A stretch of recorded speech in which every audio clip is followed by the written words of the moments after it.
कथा प्रारंभ होते सुनो वीर हनुमान, आसन लीजो प्रेम सहित आइए पवन कुमार लखन श्यावर रामचंद्र शंकर जो। हस कही चला रथ सिमग माया, सारे मंदिर बर बाग बनाया।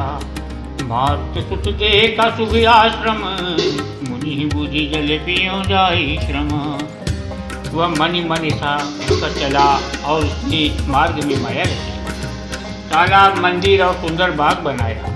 श्री रघुनाथ जी ने सुंदर आश्रम देखकर सोचा कि मुनि से कुछ कर जल पी लूं जिससे थकावट दूर हो जाए। राक्षस कपट बेच चाह सोहा, मायापति दूत चह मोहा। जाई माँ पवन सुत नायव माथा, लाग तो कहे राम गुण गाथा। राक्षस वहाँ कपट से मुनि का वेश बनाए विराजमान था।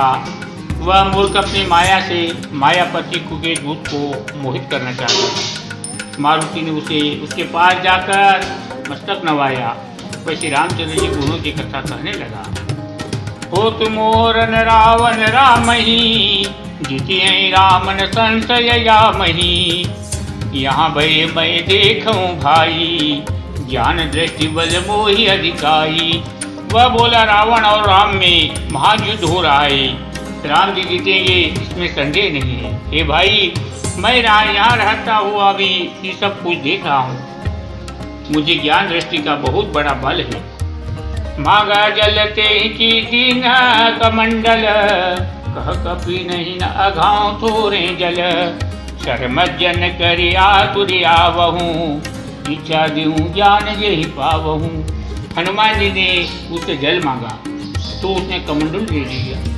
हनुमान जी ने कहा थोड़े जल से मैं तृप्त नहीं होने का। तब वह बोला तालाब में स्नान करके तुरंत लौटाओ तो मैं तुम्हें दीक्षा दूं जिसे तुम ज्ञान प्राप्त करो। चढ़ पे तट कपिपद गहा, मकरी तब कुलान। मारी सोधरी दिव्य तनु, चली गगन चढ़ी जान। सियावर रामचंद्र शंकर हरिऊ। तालाब में प्रवेश करते ही एक मगरी ने टकुलाकर उसी समय हनुमान जी का पैर पकड़ लिया। हनुमान जी ने उसे मार डाला। तब वह दिव्य देह धारण करके विमान पर चढ़कर आकाश को चली। कपितवदरस भयो निष्पापा, मिटा तात मुनि बर कर सापा। मुनि न होई यह निश्चर घोरा, मानहु सत्य वचन कपि मोरा। उसने कहा हे वानर, मैं तुम्हारे दर्शन से पाप रहित हो गई। हे तात, श्रेष्ठ मुनि का शाप मिट गया। हे कपि, यह मुनि नहीं है, घोर निशाचर है। मेरा वचन सत्य मानो। हस कही गई अप्सरा जबहि, निश्चर निकट गयऊँ कपि तबहि। कह कपि मुनि गुरु दक्षिणा लेहू, पाछे हमहि मंत्र तुम देहू। ऐसा कहकर जो ही वह अप्सरा गई, क्यों ही हनुमान जी निशाचर के पास गई। हनुमान जी ने कहा हे मुनि, पहले गुरु दक्षिणा ले लीजिए, पीछे आप मुझे मंत्र दीजिएगा। श्री लंगुर लपेटी पछारा, निज तनु प्रगटे सिमरती बारा। राम राम कहे छाड़े सि प्राणा, सुनी मन हर्ष चले हनुमाना। हनुमान जी ने उसके सिर को पूंछ में लपेटकर उसे पछाड़ दिया। मरते समय उसने अपना राक्षसी शरीर पकड़ दिया। उसने राम राम कहकर प्राण छोड़े। यह उसके मुंह से राम राम का उच्चारण सुनकर हनुमान जी मन में हर्षित होकर चले।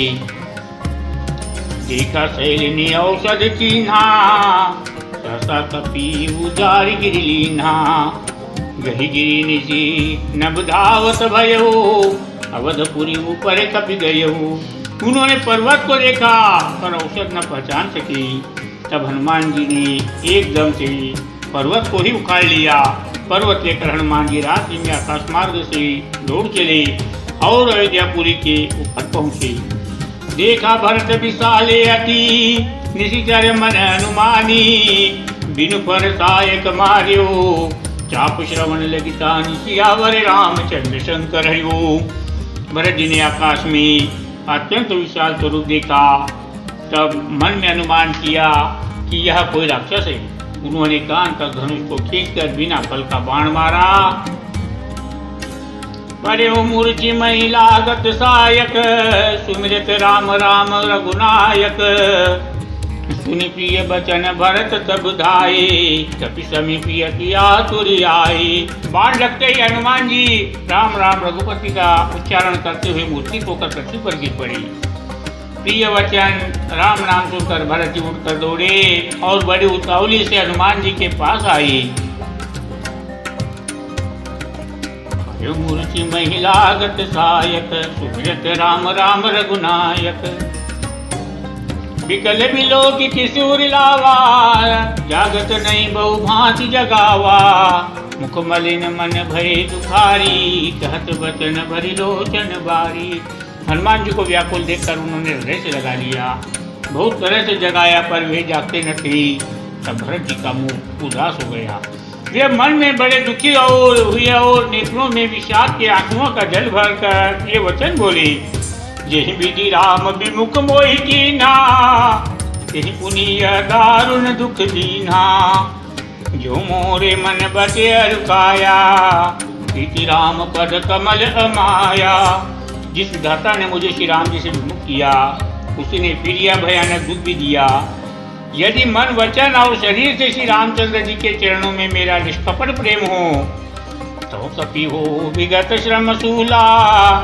जो मोह पर रघुपति अनुकूला, सुनत बचन उठ बैठ कपीसा। कही जय जयति जय कौशलाधीशा। और यदि श्री रघुनाथ जी मुझ पर प्रसन्न हो, तो यह वानर थकावट और पीड़ा से रहित हो जाए। यह वचन सुनते ही कपिराज हनुमान जी कौशलपति श्री रामचंद्र जी की जय हो कहते हुए उठ बैठे। लीन कपि उरिलाई, पुलकित तनु लोचन सजल। प्रीति नर हृदय समाई, सुमिरि राम रघुकुल तिलक लखन सियावर रामचंद्र शंकर हरिओ। भरत जी ने वानर हनुमान जी को हृदय से लगा लिया। उनका शरीर पुलकित हो गया और नेत्रों में आनंद तथा प्रेम की आंसुओं का जल भराया। रघुकुल तिलक श्री रामचंद्र जी का स्मरण करके भरत जी के हृदय में प्रीति समाती न थी। तात कुशल कहो सुख निदान की, कहती अनुजी अरुमात जान की। कपि सब चरित समास बखाने, भय दुखी मन महु पछताने।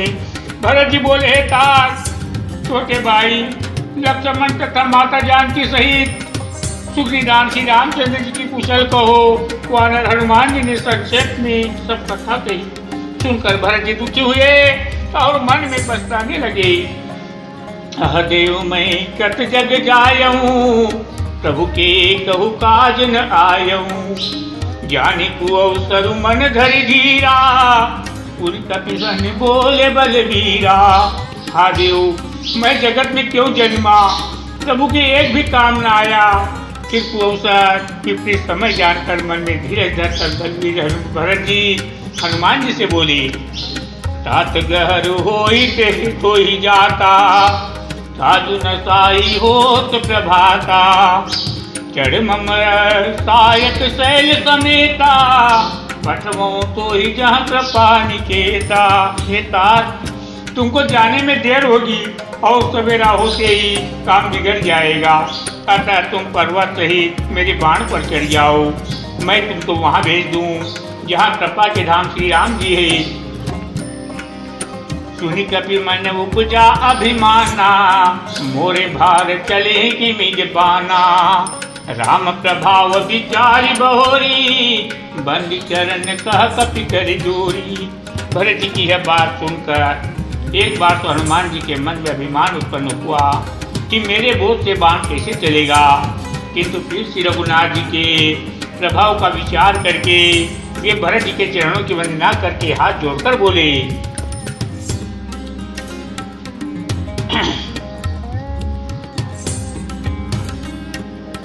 तब प्रतापुर राखी, प्रभु जयऊ नाथ तुरंत। अस कहिक आए सुपाई, पद बंद चले हनुमंत। सियावर रामचंद्र शंकर हरिओ। भरत बाहुबलशील गुना, प्रभु पद प्रीति अपार। मन महु जात सराहत, पुनि पुनि पवन कुमार। सियावर रामचंद्र शंकर हरिओ। हे नाथ हे प्रभु मैं आपका प्रताप हृदय में रखकर तुरंत चला हो जाऊंगा। ऐसा कहकर आज्ञा पाकर और भरत जी के चरणों की वंदना करके हनुमान जी चली।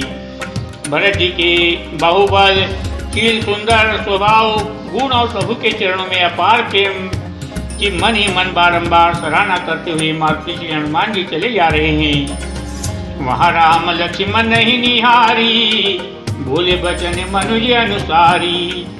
अर्धराति गई कपि नहीं आयो, राम उठाई अनुजूर लायो। वहाँ लक्ष्मण जी को देखकर श्री राम जी साधारण मनुष्य की तरह वचन बोले। आधी रात बीत चुकी, हनुमान जी नहीं आए। यह कहकर श्री राम जी ने छोटे भाई लक्ष्मण जी को उठाकर हृदय से लगा लिया। सकहु न दुखित देख मोहि काऊ, बंधु सदा तव मृदुल सुभाऊ। मम हित लागी तजहु पितु माता, सहूँ विपिन ही आतप बाता।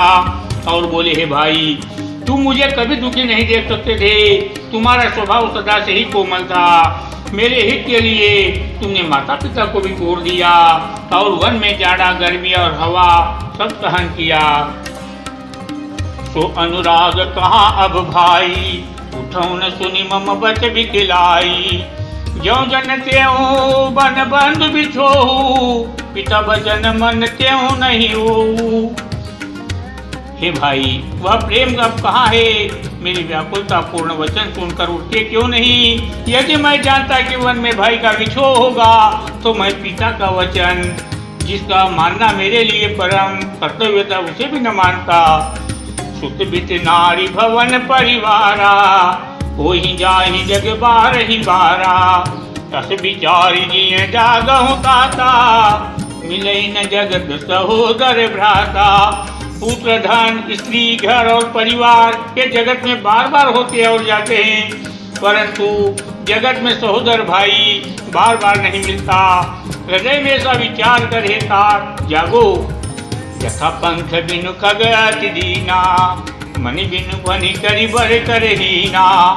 तसु मम जीवन बंधु बिनु तोही, जो जड़ देव जियावै मोही। जैसे पंख बिना पक्षी, मणि बिना सर्पी और सूंड बिना हार श्रेष्ठ हाथी अत्यंत दीन हो जाते हैं। हे भाई, यदि कहीं जड़ देव मुझे जीवित रखे तो तुम्हारे बिना मेरा जीवन भी ऐसा ही होगा। जयऊ अवध कवन मुहलाई, नारी हेतु प्रिय भाई गवाई। बरु अपजस सहत्यों जग माही, नारी हानि विशेष क्षति नाही। स्त्री के लिए प्यारे भाई को खोकर मैं कौन सा मुंह लेकर अवध जाऊंगा। मैं जगत में बदनामी भले ही सह लेता कि राम में कुछ भी विरता नहीं है जो स्त्री को खो बैठे। स्त्री की हानि से इस हानि को देखते हुए कोई विशेष शक्ति नहीं थी। तब अपलोक शोक सुत तोरा, सही निठुर कठोर उर मोरा। निज जननी के एक कुमारा, तात तात तुम प्राण पे आधारा। अब तो हे प्रभु, मेरा निष्ठुर और कठोर हृदय यह अपयश और तुम्हारा शोक दोनों ही सहन करेगा। हे तात, तुम अपनी माता के एक ही पुत्री और उसके प्राणाधार हो। सौंपे से मोही तुम ही गई पानी, सब विधि सुखद परम हित जानी। उतरु का देहु तो ही जाई, उठी की मोही सिखावहु भाई। सब प्रकार से सुख देने वाला और परम हितकारी जानकर उन्होंने तुम्हें हाथ पकड़कर मुझे सौंपा था। मैं आप जाकर उन्हें क्या उत्तर दूंगा? हे भाई, तुम उठकर मुझे सिखाते समझाते क्यों नहीं? बहुविधि सोचत सोच विमोचन, स्रवत सलील राजीव दल लोचन। उमा एक अखंड रघुराई, नरगति भगत कृपाल देखाई। सोच से छुड़ाने वाले श्री रामचंद्र जी बहुत प्रकार से सोच कर रहे हैं। उनके कमल की पंखुड़ी के समान नेत्रों से विषाद के आंसुओं का जल भर रहा है। शिव जी कहते हैं, उमा, श्री रघुनाथ जी एक अद्वितीय और अखंड वियोग रहित है, भक्तों पर कृपा करने वाले। भगवान ने लीला करके मनुष्य की दशा दिखलाई है। प्रभु प्रहलाप सुनि कान, विकल भय वानर निकर। आई गई हनुमान जिमि करुणा महावीर, रस लखन श्यावरि रामचंद्र शंकर। प्रभु के लीला के लिए किए गए प्रलाप को कानों से सुनकर वानरों के समूह व्याकुल हो गए। इतने में हनुमान जी आ गए और करुणा रस को प्रसंग वीरस का प्रसंग आ गए। श्री रामचंद्र भगवान की जय हो। आरती श्री रामायण जी की